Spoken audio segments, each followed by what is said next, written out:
Assalamualaikum warahmatullahi wabarakatuh. Perkenalkan, nama saya Muhammad Rian Hamzah dengan NIM A3212410. Di sini saya akan mempresentasikan tugas video resume dari mata kuliah pengantar hukum Indonesia, yang dimana materinya itu adalah hukum tata negara. Pengertian hukum tata negara.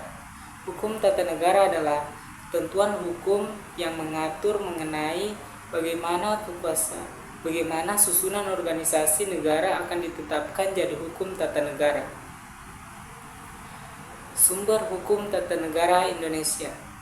Menurut Undang-Undang Nomor 12 Tahun 2011, hierarki peraturan perundang-undangan Indonesia adalah: yang pertama, Undang-Undang Dasar 1945; yang kedua, TAP MPR; yang ketiga, Undang-Undang atau Perpu; yang keempat, peraturan pemerintah; yang kelima, peraturan presiden; yang keenam, peraturan daerah provinsi; yang ketujuh, peraturan daerah kabupaten atau kota.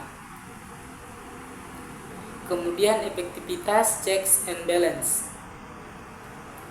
Checks and balance adalah mekanisme pengawasan antar lembaga negara untuk mencegah penyalahgunaan kekuasaan. Di Indonesia, checks and balance diatur dalam Undang-Undang Dasar 1945 yang membagi kekuasaan antara eksekutif, presiden, legislatif, DPR atau MPR, dan yudikatif, MA atau MK. Namun aktivitasnya masih menghadapi tantangan seperti dominasi eksekutif terhadap DPR, intervensi politik dalam peradilan, dan pelemahan lembaga pengawas seperti KPK. Kemudian sistem presidensial Indonesia. Indonesia menganut sistem presidensial di mana presiden berperan sebagai kepala negara sekaligus kepala pemerintahan. Presiden dipilih langsung oleh rakyat dan tidak bertanggung jawab kepada DPR, tetapi tetap diawasi melalui mekanisme checks and balance. Dalam praktiknya, pengawasan terhadap presiden sering lemah, terutama jika mayoritas DPR berasal dari partai pendukung pemerintah, sehingga fungsi kontrol sering tidak berjalan maksimal. Selanjutnya, sistem kerajaan dan hukum tata negara. Dalam sistem kerajaan, monarki, kekuasaan dipegang oleh seorang raja atau ratu.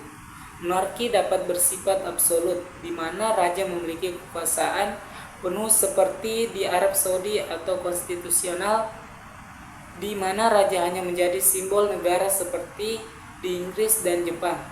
Berbeda dengan sistem demokrasi seperti di Indonesia yang menempatkan kedaulatan di tangan rakyat dan pemerintahan dijalankan berdasarkan konstitusi.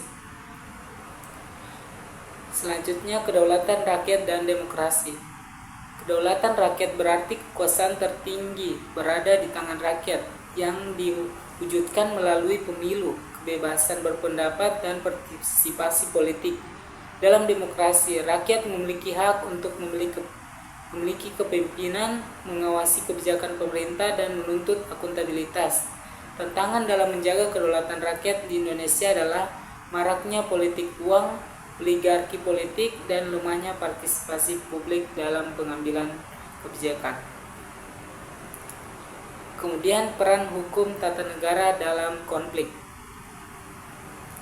Hukum tata negara berperan dalam menyelesaikan konflik politik dan ketatanegaraan, seperti sengketa pemilu, pemakzulan presiden, dan perselisihan kewenangan antar lembaga negara.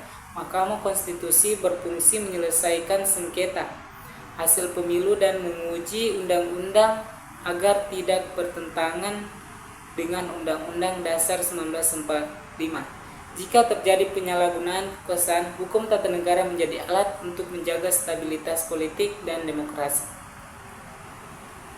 Kemudian, dasar filosofis pembagian kekuasaan. Pembagian kekuasaan dalam hukum tata negara berlandaskan teori trias politika dari Montesquieu yang membagi kekuasaan menjadi eksekutif, legislatif, dan yudikatif. Eksekutif bertugas menjalankan pemerintahan, legislatif membuat undang-undang, dan yudikatif mengawasi serta menegakkan hukum. Tujuannya adalah mencegah konsentrasi kekuasaan di satu pihak agar tidak terjadi otoritarianisme serta memastikan keseimbangan dalam pemerintahan.